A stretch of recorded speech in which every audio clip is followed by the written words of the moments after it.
अरे तूने देखा था शारदा बहन की बहुओं को? अभी कल ही जो ब्याह कराई हैं। सुना है दो बड़े बेटे तो शहर से ही अपनी पसंद की लड़कियां लाए हैं और एक शारदा जी की पसंद की बहू है। मुझे तो अभी अभी तीनों के दीदार भी हो गए। अच्छा तो कैसी हैं इस पुश्तैनी खानदान की बहुएं? बस क्या ही बताऊं, एक बहू तो देखने से सही लगी, बाकी की दो तो यहाँ बालकनी में खड़ी हुई चाय की चुस्कियां ले रही थी। सच में न ओढ़ने पहनने की तमीज है न किसी और चीज की। ऐसे बैठकर चाय पी रही थी जैसे सामने सिटी पार्क है। मैं तो पहनावे से ही बता सकती हूँ कि जो लड़कियां कपड़े नहीं संभाल सकती वो रसोई क्या संभालेंगी। ऐसा क्या? वैसे ही पुश्तैनी दीवारें और बड़ी हवेली ऐसी ही लगती तो नहीं थी कि इसके अंदर ऐसी बहुएं आएंगी।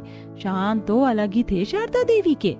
मोहल्ले की औरतें ऐसे ही बातें बना रही थीं। ये कहानी है उजाला गांव के एक पुश्तैनी खानदान की, जो अपने रीति रिवाजों और पुश्तैनी तौर तरीकों की वजह से सारे गांव में जाना माना जाता था। अब उन्हीं पुश्तैनी हवेली में पले बड़े 3 भाइयों की शादी हो चुकी थी, जिनमें से सास सबसे छोटी बहू अपनी पसंद से एक गरीब घर से लाई थी और बाकी की 2 को उसके बेटों ने खुद पसंद किया था। जहां दीवारों के बाहर दुनिया बातें बना रही थी, वहीं दीवारों के अंदर का माहौल कुछ ऐसा था। मानवी और माया, तुम दोनों मेरे घर की बड़ी बहुएं हो और तुम सिर्फ मेरे घर की बहुएं ही नहीं, इस परिवार की, इन पुश्तैनी दीवारों की शान और इज्जत भी हो। मैं नहीं चाहती कि तुम्हारी कोई छोटी सी भी गलती हमारे लिए बदनामी या बेइज्जती का सबब बन जाए, इसलिए मैं तुम्हें समझा रही हूँ। ये छोटे छोटे या मॉडर्न कपड़े अब से तुम मेरे घर में नहीं पहनोगी। जाओ इन कपड़ों को बदल कर आओ और वैसे ही कपड़े पहनो जैसे तुम्हारी देवरानी शगुन ने पहने हुए हैं। माँ जी, क्या आपको तो बस कपड़ों की लगी गई है? ये सिर्फ जीन्स टॉप ही तो है और शहर में तो हम इसको बिल्कुल नॉर्मली पहन लेते हैं। तो फिर बस चुप हो जाओ। वो शहर था, लेकिन ये मेरा पुश्तैनी खानदान है। यहाँ जैसे मैं बोलूंगी वैसे ही होगा।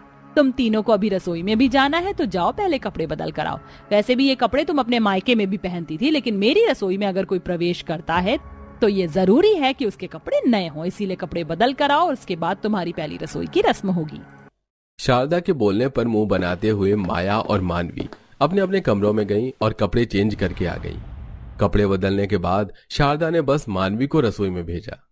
अब से एक एक दिन के हिसाब से रसोई तुम तीनों की रहा करेगी। ध्यान रहे, मेरी रसोई में नए कपड़े पहनकर ही प्रवेश होना चाहिए, समझ आया? मानवी बहू, तू सबसे बड़ी है तो जा, तू रसोई से शुरुआत कर।